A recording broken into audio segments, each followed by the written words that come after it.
Okay, we will jump right in. Hi, everyone. My name is Rachel Ryan. I'm a coach in the SOM CDO. So nice to be with you today. Thanks for joining our webinar on career search refresh. Hopefully, it's possible I've had a chance to work with some of you before, but if not, very nice to meet you virtually. This topic can apply to a lot of different situations, whether you're about to search for the first time in a long time and need a refresher, or if you've been actively engaged in a search and maybe want to rethink things and course correct. So I just thought I'd start with a brief poll just to get a sense of where you're at in your process. So if you don't mind just taking 1 minute to quickly answer, and then that way can just kind of keep this in mind as we go through the content. Okay, so it looks like most of you are currently involved in a search. It looks like most of you are actively looking versus passively. Most of you have just started. Some of you, though, have been engaged in a search for a little while now. And it looks like most of you have searched somewhat recently, but a total mix, and even a fairly good amount haven't searched for over 10 years. Okay, that's very helpful. So we will go ahead and jump right in, keeping that in mind. So just wanted to start with this visual. As you can see, a very peaceful, calm visual here of just kind of continuing along a straight road, the light ahead, nothing in your way, just blue skies, light ahead, super clear, super easy. And I think that this is sometimes the feeling that we have when we're thinking about potentially making a transition, whether it's to a new industry function, location, might take a little while, might be a long road, but you have an idea of where you want to go, and eventually you'll get there on a pretty direct path. And maybe not in all cases, but in many cases, this visual tends to be a little bit more aligned with the reality. There are twists and turns, there are unexpected challenges. You have to course correct a lot. Obstacles get in your way, and it just takes twists and turns that you did not plan for or anticipate. So I just want to throw it out there that if you're feeling this way, you're not alone. A lot of us have been through this, and hopefully our session today can help you to kind of navigate some of these unexpected challenges, twists, and turns. And honestly, careers, as we all know at this point, careers twist and turn, and so do searches. So our session today has the goal of sort of setting the reset button. And again, for those of you about to start, giving you a whole new perspective on kind of how to think about the process, and making sure that you're maximizing your chances for success.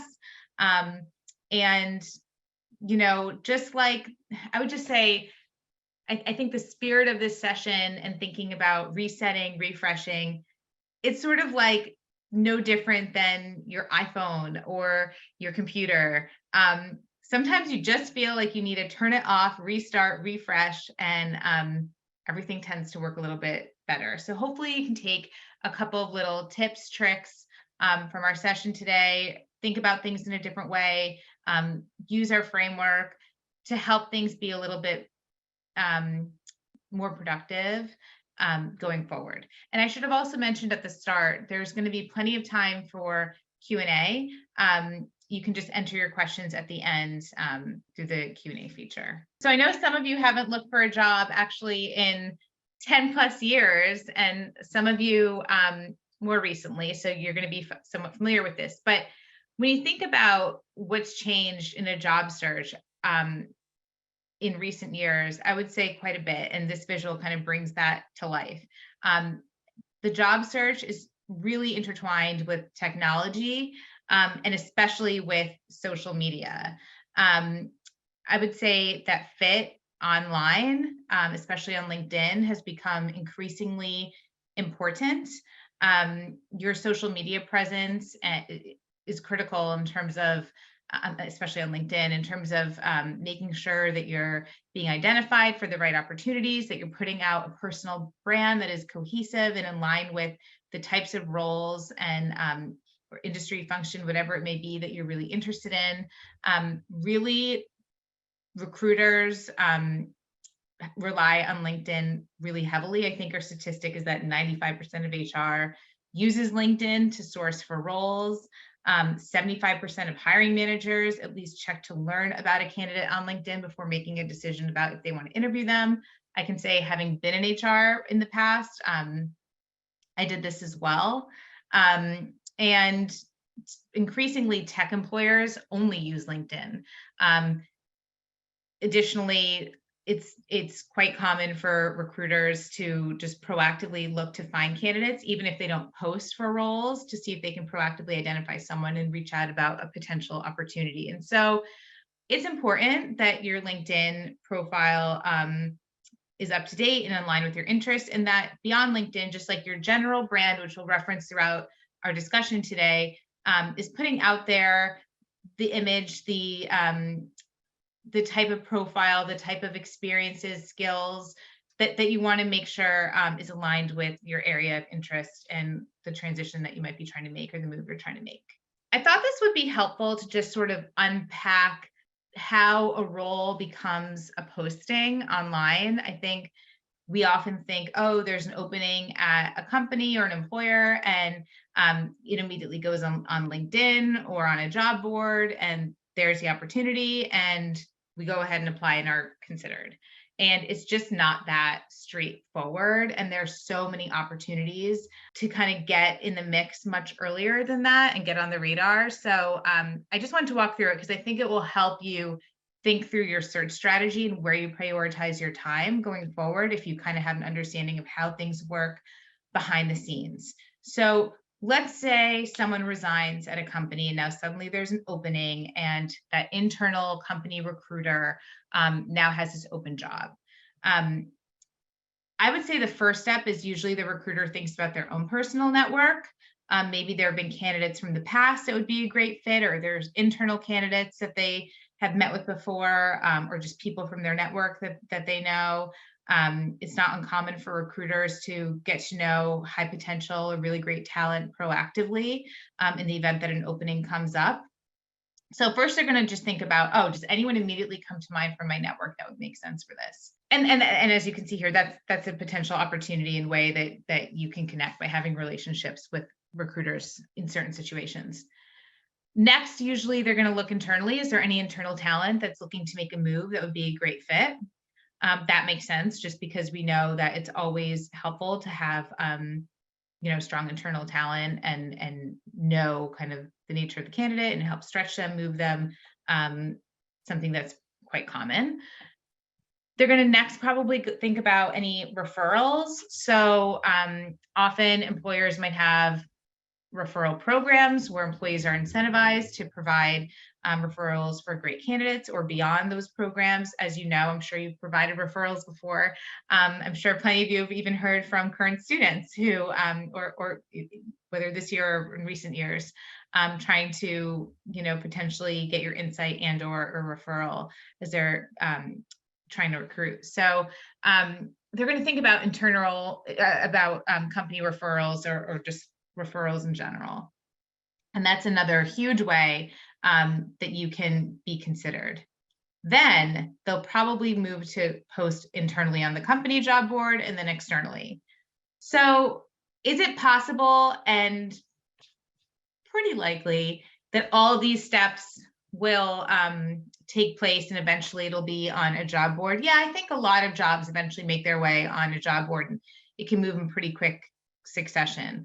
But I've actually been in an HR business partner role before, and I have found really, really strong talent and interviewed really strong talent where maybe it didn't eventually get posted, or if it got posted, it was posted in the event that an amazing candidate came through right away, but maybe it's not something that stayed up long or was checked as frequently. So if you really want to maximize your chances, it becomes really important to develop relationships, network, and not just kind of passively apply to jobs. So I just say that to start, because then it's going to kind of come up throughout our conversation.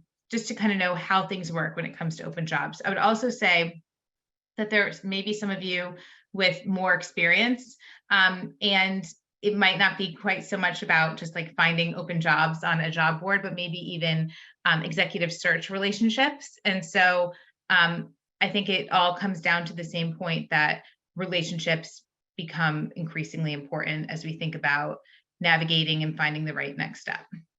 So I just want to kind of ground everyone. This might look familiar for some of you if you recently graduated, but this is how we think about our career development framework. It's a 3-step process. Assessing, so really thinking about self-reflection. What is it that you want to do? What are your strengths? What kind of an environment or culture do you thrive in? Really taking a step back and thinking about what's important to you, and we'll talk about that in more detail in just a bit. Then the prepare phase, so really that's the job search preparation phase, and then connecting, so connecting to direct opportunities and employers. And the idea here is that you kind of are constantly moving within this framework. It's, hard to, I'd say, skip from one step. Like you can't really necessarily effectively go from assess to connect usually. Usually you really should kind of go through the whole process that we'll talk about. But it's kind of an evolution, and people kind of bounce around within the framework as they move along. So I mentioned the assess phase. Again, this is really very much the self-assessment phase, exploration, really having clarity in terms of your direction, your priorities, what is most important to you, what are your professional values, what are your skills, what are your strengths, what don't you like, how do these all align going forward?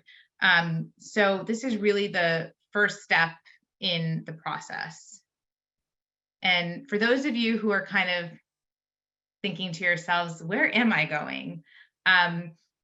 Here are just some questions to get yourself thinking. Ask yourself, in what areas do you excel? What are your growth areas? What projects do you find interesting? What do you find challenging or boring? What future opportunities do you imagine? And could this be a step toward an even bigger goal? So sometimes it's just hard to get to, we're maybe already in a job, we're doing well, we want a promotion or we want the next thing, or maybe we need to make a geographic move, but you're in it, you're working. And it's sometimes you really need to challenge yourself to take a step back. It's so busy. And ask yourself these questions before you just start immediately applying to jobs. I think that's often the instinct is, I'm going to just start to see what there is and just apply. But I think it's important to really take a step back and ask yourself these questions, because any move is a risk, and any move you want to be thoughtful about. And so this is really the time to ask yourself these questions before you move forward. I won't spend much time on this, but I think one point to consider is when you have a sense of the type of role that you might be interested in going forward. I don't want to dwell on job descriptions too much, because you probably even know from your current roles, job descriptions aren't always written with as much thought as we might like. But consider the types of roles that you are targeting, and think about really the skills that they're looking for and the experience that they're looking for, and reflect on what kind of match there is with your background. I would say with any transition that you're making, with any role you're being considered for, it is so rare that candidates are hired having done that exact job. Everyone's typically making some kind of transition. That's kind of what career growth and development is all about. And for someone to kind of make that transition, it's important that they probably get something from it. So it's a stretch of some kind or a new experience of some kind. But ask yourself, do I have the transferable skills that they're looking for? What are some examples of those? How can I bring those to life as I think about moving through the process? And I'll talk about where those examples come to life. And when I say transferable skills, I mean, for example, maybe you're switching from one industry to another, or again, you haven't done that job before, but if they're looking for skills related to project management, let's say, or data analysis, I'm sure, strategic thinking, whatever it may be, Um, I'm sure there are examples from your professional experience that demonstrate that you have those skills and that you've successfully completed projects or have examples of how you have utilized those skills. So that's something to consider. And along those lines, I think it's important to take a step back and consider, is there a skill gap or an experience gap? Is there an experience or two that I need to be thinking about getting exposure to before going all the way to this professional goal that I have? And so I think that insight can be gained from certainly job descriptions, also conversations, and getting perspective from people within the world that you're kind of navigating, industry, function, whatever it may be. But I think it's important to take a step back and think about that as well. So moving along to the prepare phase, this is really the phase where you're planning, you're networking, you're researching, you're thinking about how to tell your story, which we'll talk about soon.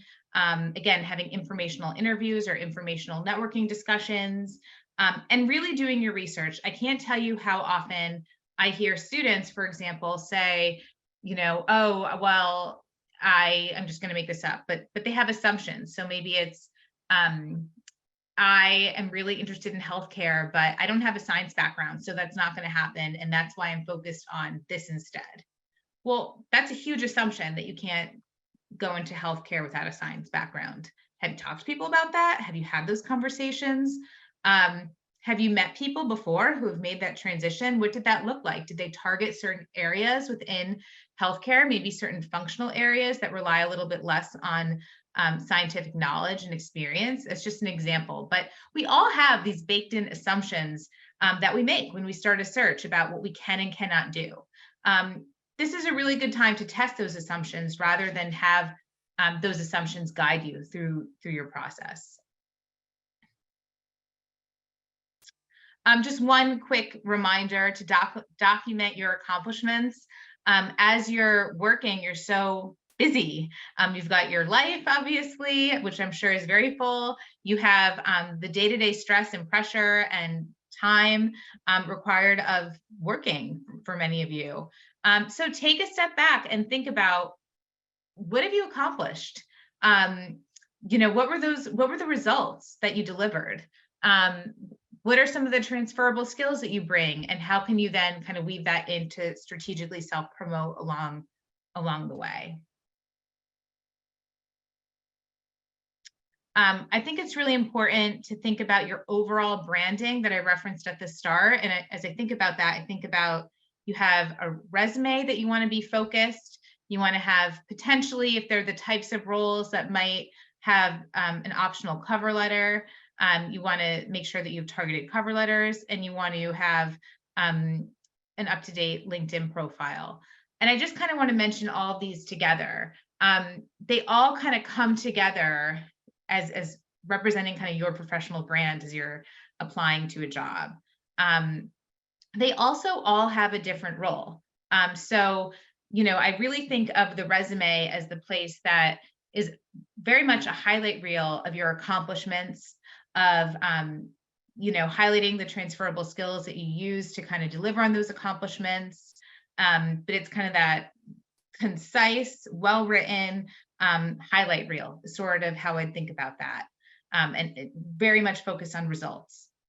I think of your cover letter, if relevant, if there's a cover letter potential component. I think of the cover letter as the place to show your strong communication skills, to show why you're interested, to maybe demonstrate your relationships if you have done any networking and reference those conversations, highlight key transferable skills that you bring and examples of how you've utilized those skills successfully. And then I think of your LinkedIn as kind of a different element to all of this, where just showing that you're putting yourself out there in a way that's very professionally aligned with what you're interested in. It shouldn't be your resume just out there online. It should be much more concise. Maybe it's an opportunity to show any kind of online engagement that you've had. So maybe it's possible you've had some recommendations before that people have put on your LinkedIn profile, or that you follow the industry or that company or employer. But most important, that you're really just out there in a very professional way. So that's kind of how I think about your overall brand and how they intersect with each other and how each element has its own role. And I think I saw at the top there are a couple questions that have come in, and I'll look at those at the end. We'll have plenty of time.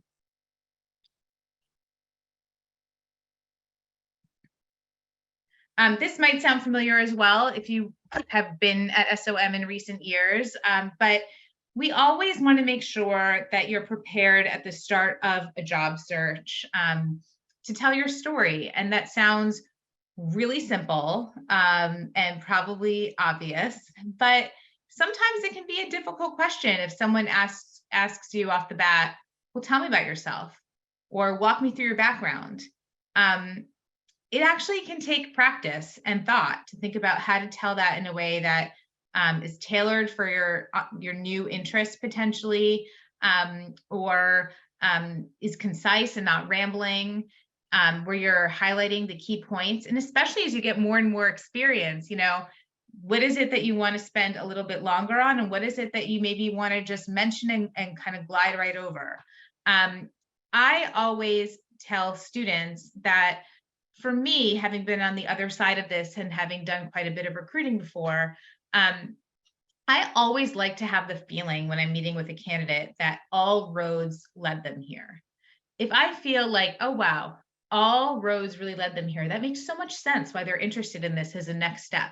And if they tell their story in a way that kind of weaves together little bits and pieces around, why they're interested in this, and also why it makes sense professionally, why they had the experience, but also what's attractive to them about the new skills or areas of development, or areas they can get involved in, like what makes sense, what's the carrot for them professionally.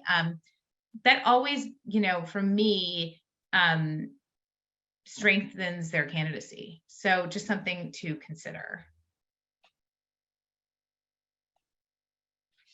I think it's important to kind of tell yourself like what's working, create structure for yourself, be active, make sure that you're targeting the right employers, and just know that you're going to keep pivoting along the way. So you might kind of move along in the process. You might start interviewing a couple places, let's say, have a lot of success, and then kind of say, well, this doesn't feel quite right.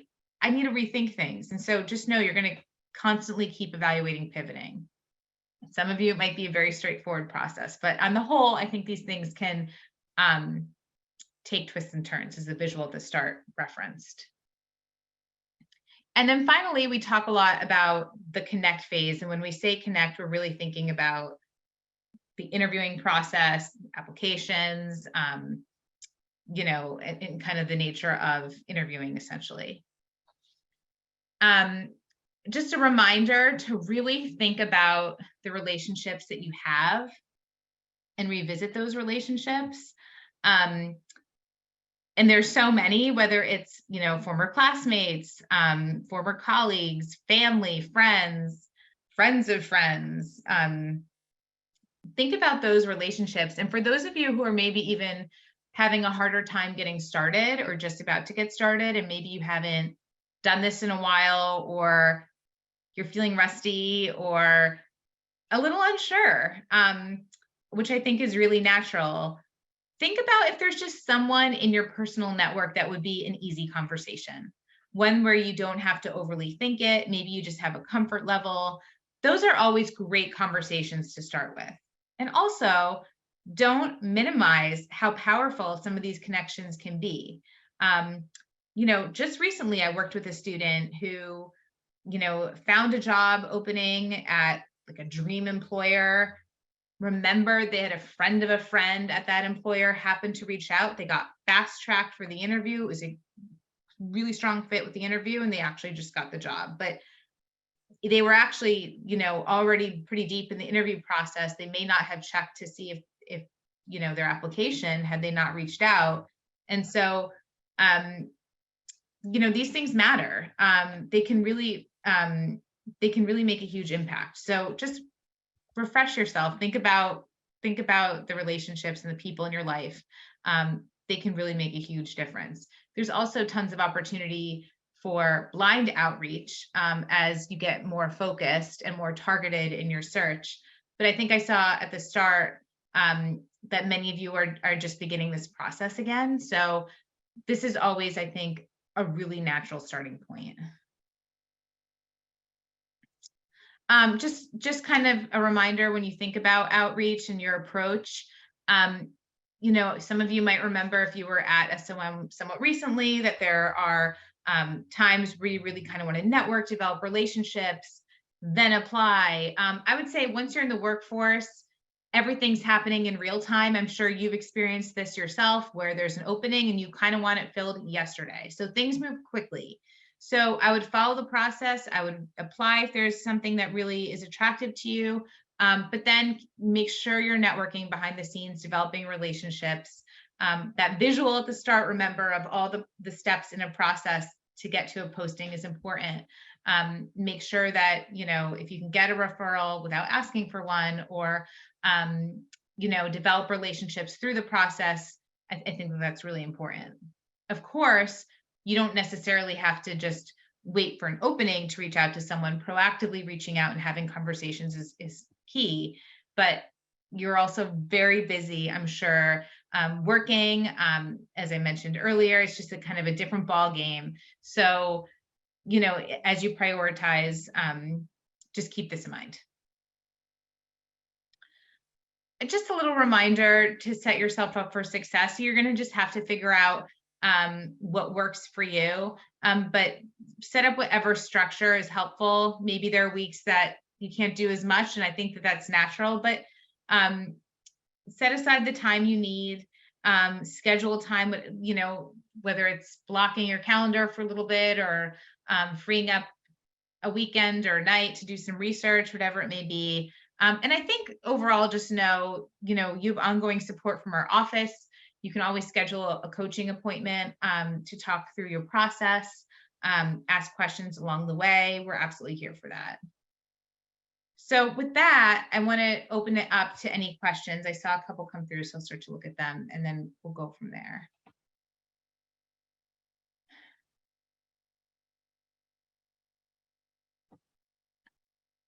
As alumni, are there career services or coaching to help with fine-tuning and optimizing your LinkedIn profile?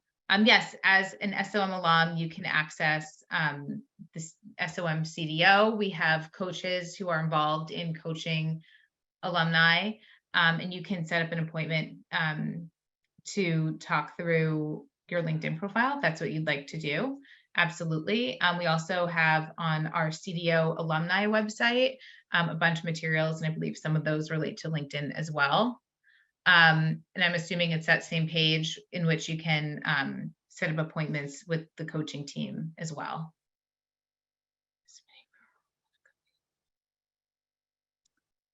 This is a great question. Is submitting for a role on a company's career site as good as useless? It feels like it falls into a black hole.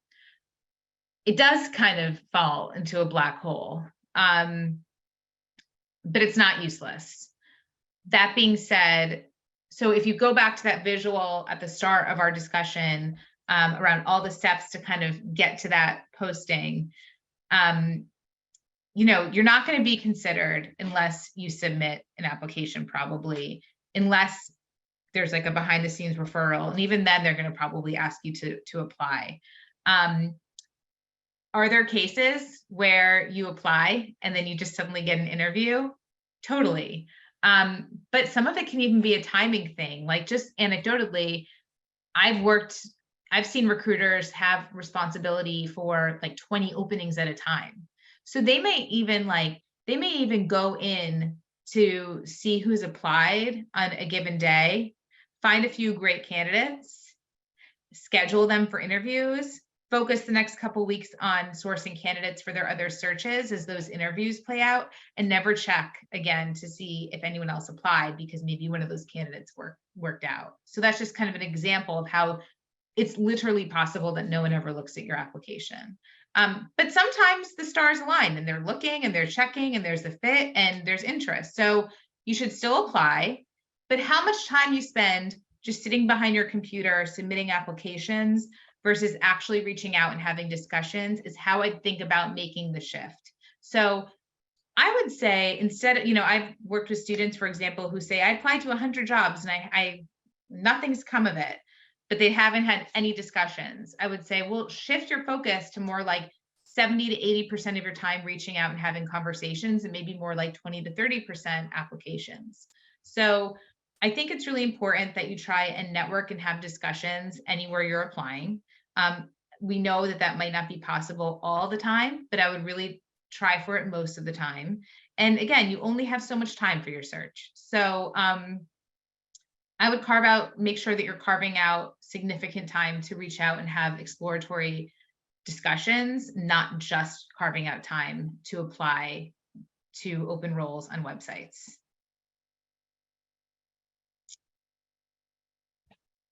How should we handle non-competes is a question. And I think that that's one that's really specific to, every situation is different. So that's one where certainly feel free to schedule a coaching appointment, but there could, depends very much on what you've signed. That could also be a legal question as well, separate from the CDO. So I don't want to give a blanket answer on that other than to be aware of anything that you have signed and check what the implications are for that. It also can really vary geographically. So again, if you have a legal question, that would be something to check into outside of the CDO. But even different states have different laws related to this. So just consider where you live, be aware of the local law around that, and just make sure to check any paperwork that you signed.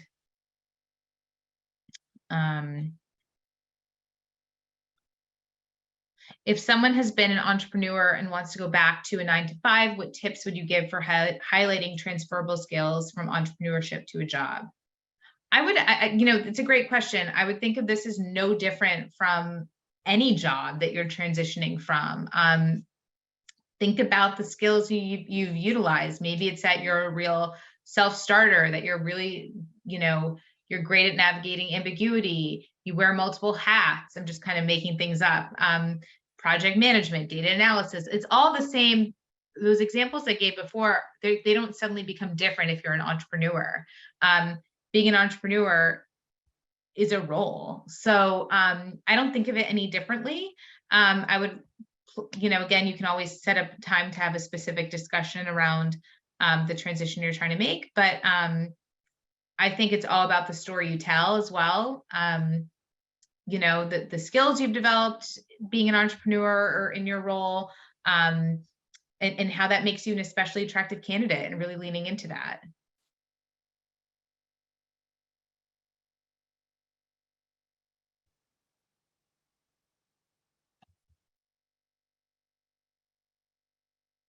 Okay, there was another question about signing in. So I personally do not manage signing in to make a coaching appointment. I personally do not manage that specific piece of things. So I will make sure that if there's information that needs to be sent about how to sign in for a coaching appointment, that can always be followed up with. Let's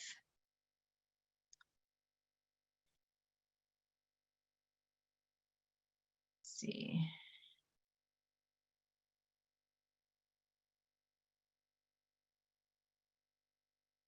Best way to net. What is the best way to negotiate an employer offer or agreement? I want to spell out performance metrics to ensure bonus. I'm a little unclear on what you mean by the question. I would say, just generally speaking, with negotiation, I think that's something we've addressed in other sessions. And again, you can always have an appointment if it's something you want to talk through. But in general, with negotiating, we always kind of say, really make sure that you understand the full package, all the details related to the package, that you're just clear on the facts first. And then consider what's most important to you and what are your priorities. Be aware of the market, do your research, and then kind of focus on what's most important to you and have discussions around that. That's really vague because I don't want to get too specific since every situation is so different. But the question about that you want to spell out performance metrics to ensure bonus, I would just say, I would be clear on the timing in terms of the fiscal year timing relative to when you'd be hypothetically joining. And if that means a bonus is prorated, you can always ask questions around like how bonuses have paid out historically, what goes into those bonus decisions, whether it's, how much is personal performance versus company performance, for example.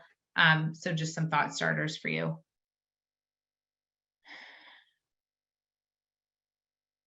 What advice do you have for someone who wants to downshift on the next job, taking on a lesser role than they currently hold? I'm hesitant to answer this too directly in terms of how to downshift or take on a lesser role than you currently hold, because it depends on what you mean by that. I don't really think of a role as lesser. Maybe you mean, for example, you have people management responsibility. You want to be more of an individual contributor, or less pressure. That could just look a lot of different ways. I think it always goes back to how you tell your story. Why is it that what's driving your interest in a different kind of role? It's, in my mind, no different than talking about why you want more responsibility. Maybe it's talking about why you want less. It kind of goes back to what I said earlier. I always think the strongest candidates really made me feel like all roads led them here. And if you're kind of telling your story in a way that makes the employer feel like it's really authentic, makes so much sense, that you'd be a really great candidate and a really strong fit, I think that's really ultimately the goal.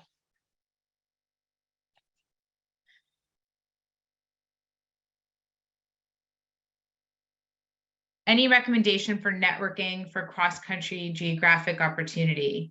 Honestly, so much networking and discussion happens virtually anyways, that I don't think it's much different. I do think if it's a place that you're going to be visiting at some point, maybe using any visits you have as an opportunity to kind of have in-person coffee chats or whatever it may be is always helpful in terms of strengthening the relationship. But a lot of outreach and conversations happen virtually. A lot of people have changed roles to be virtually entirely. So I don't think of that as too different. Obviously be aware of time zones and that kind of thing when you're setting up conversations, but you know that. Do you recommend applying in multiple? Do you recommend applying to multiple roles within an organization, or is it better to focus on just one? I think it depends, and I know that that's maybe a frustrating answer. I don't necessarily think it's great to apply to too many roles because it can make you look unfocused. That being said, sometimes there's more than one position that could make sense for you.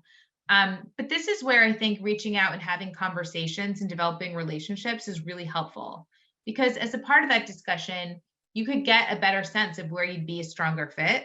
And then you're maybe not guessing so much when you apply, and that might narrow down how many you apply to.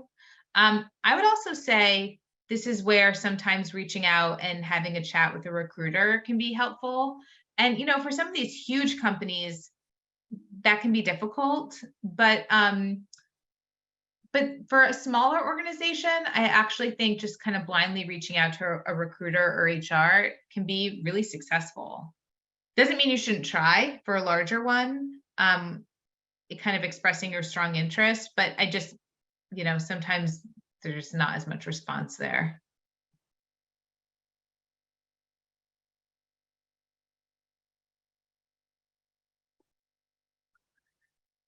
There's some follow-up legal question around employment agreements. I'm going to kind of pause on that. That can always be talked about in a coaching appointment. I just don't want to get too specific.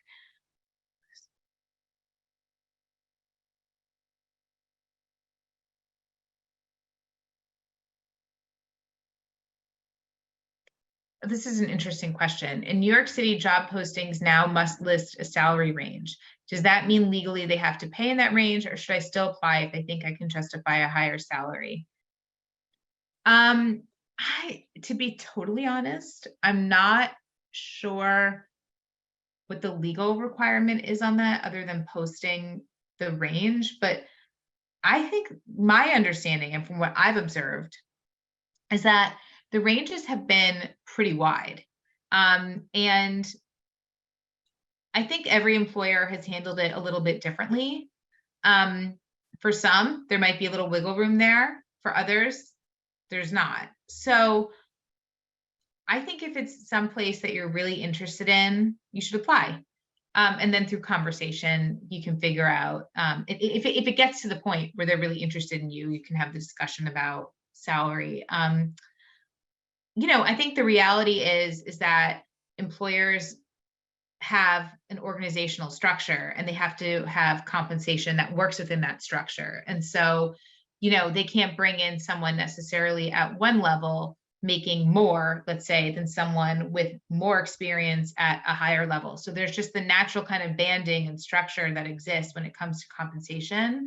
How much those are reflected in the ranges they post, I don't know that there's such a match.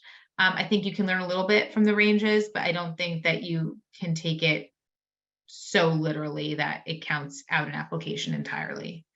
That being said, if it's wildly out of range, probably doesn't make sense to focus on it.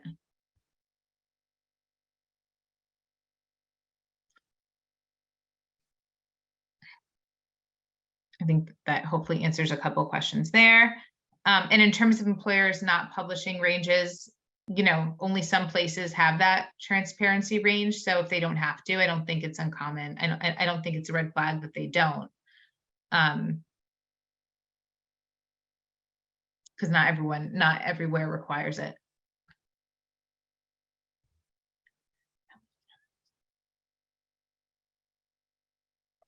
I'm sorry, I'm just reading.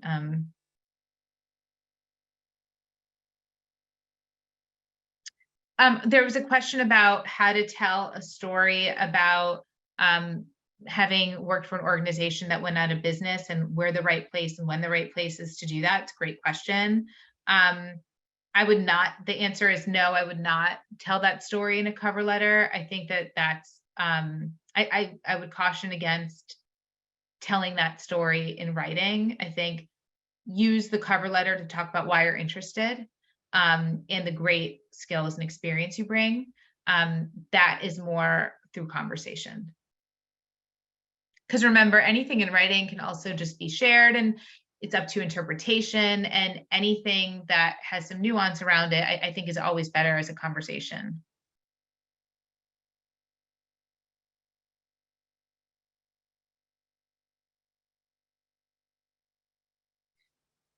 There was a question around how to identify recruiters within a specific industry. I think it was healthcare, life sciences. I don't have any recommendations off the top of my head. But again, through networking discussions, that's a question you could ask someone if there are any really strong recruiters in the industry that they've worked with or recommend. And you might be able to find some through LinkedIn as well.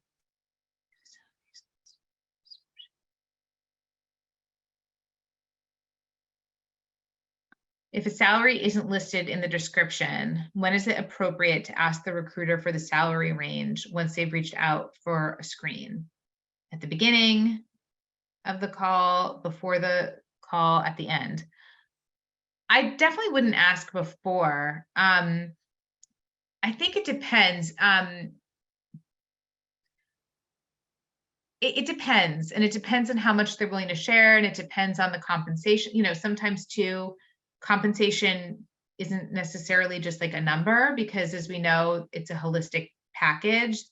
There's base, there's potentially bonus, maybe there's an equity component. There's just a lot to it. So I think you can always articulate that you're trying to, just as an FYI, compensation is important to you in your next role, maybe at the end of the conversation. And just want to make sure that the range for this role is in line. And just because you're trying to be you just want to be respectful of everyone's time and make sure that if you're going to be taking time going forward on their end, that it's arranged that would work for all parties involved.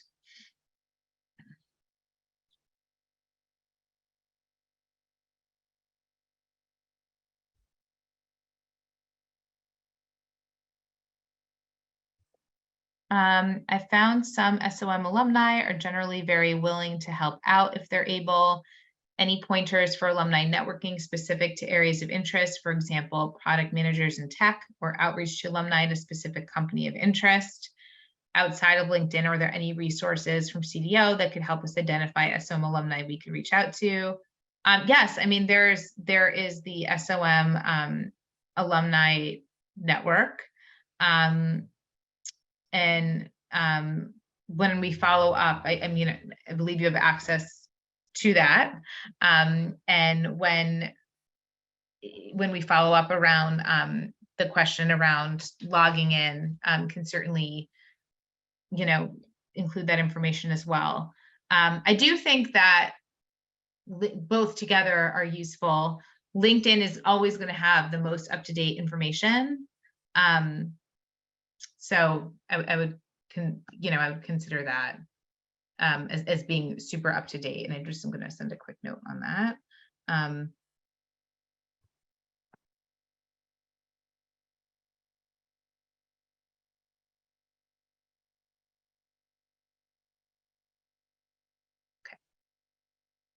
Okay. Check the time. Okay, we still have a few more minutes. I find that most of my networking conversations go fine, and I always send a follow-up email. However, most often nothing happens. Every situation is unique, but are there any general approaches that make sense here? One, follow-up 3 to 4 weeks later, etc. I think it depends on what you're trying to get out of the follow-up after a networking conversation. Usually I think of a follow-up as a thank you. And I don't know that there's necessarily something that comes from that. So yeah, so I don't know if there's anything that comes from that. So it kind of depends on the situation. Here's a general practice and how I think about the timeline. So let's say you're reaching out and just having a general informational conversation. Maybe it's not about a specific role, but just about their experience at an employer, and you're developing a relationship. So you have that conversation, you send a thank you, you don't hear anything. I think people oftentimes forget to respond to thank yous, honestly. I think you can include in that thank you, I'd love to keep you posted on my search, and would love to keep in touch, something like that. Then let's say a month or two goes by and there's a really great opening that comes up at that employer. So then I would apply, or I'd either apply right away, or apply right away and reach out with this message, or you could send the message first, either way. But I would reach out and say, hi, so-and-so, just want to thank you again for the great conversation we had a couple months ago. I really appreciated your insights on whatever it may be. Just wanted to make you aware I saw an opening come up and I did go ahead and apply, or I plan to apply. Thank you so much again. I'll keep you posted on if there's any movement in the process or something like that.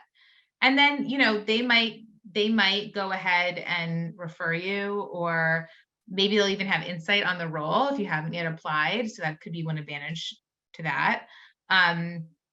But that's kind of how I would leverage that. I wouldn't keep following up after already having had a conversation.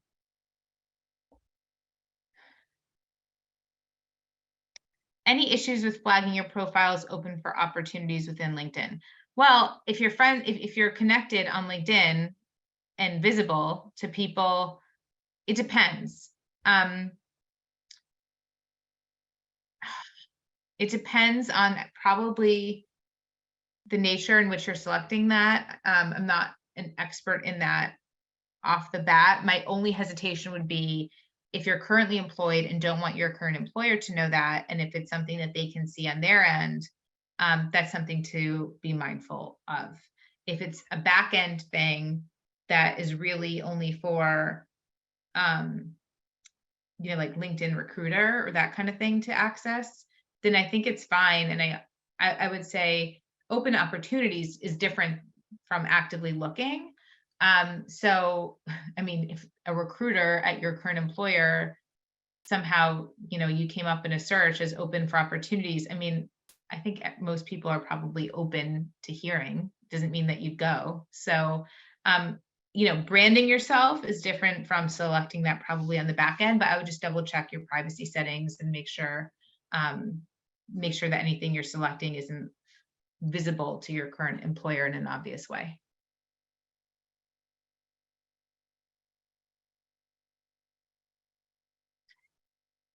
If a recruiter reaches out about a role that you're not.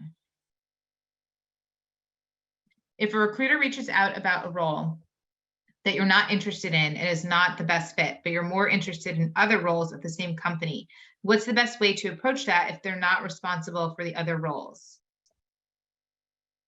Well, I think you can have an initial conversation saying that you're open to learning more about the role potentially. I would say again, we talked about those assumptions at the start. Probably important if it's a company that you might be really interested in, or an employer that you might be really interested in. Um, Maybe it's worth hearing them out because you just never know what is involved in that role and how it could potentially be interconnected with other areas of interest. So first, make sure you're clear on that. Um, if it's truly not of interest, I think then you could say, sounds really interesting and I'm really excited to learn more about it. I have to say, for my next step in making a switch, it's really important to me to get maybe this kind of experience or more involved in some other areas. I would love to be considered for other opportunities, and just kind of find out more about if they have any suggestions in terms of how you could best navigate that. It's possible that they're involved in some of that recruiting. It's possible that otherwise, of course, their colleagues are, and get their insight in terms of if there could be a fit. You might also learn that those areas of the business are looking for something a little bit different, or maybe this role is a really great entry point into that, and that's something to consider. So I think there are a lot of different ways you can navigate that, but hopefully that gives you a starting point. I think that those are pretty much all the questions. And we're just about out of time. So with that, I would just like to thank you for your time. Thanks so much for joining us. This was great questions, and good, wishing you the very best with your searches. And again, we're always here, happy to work with you. And hopefully this gives you a few pointers to kind of help you either start or course correct or just rethink some of the ways that you're approaching your search. Have a great day, and great to see you again. Thanks so much.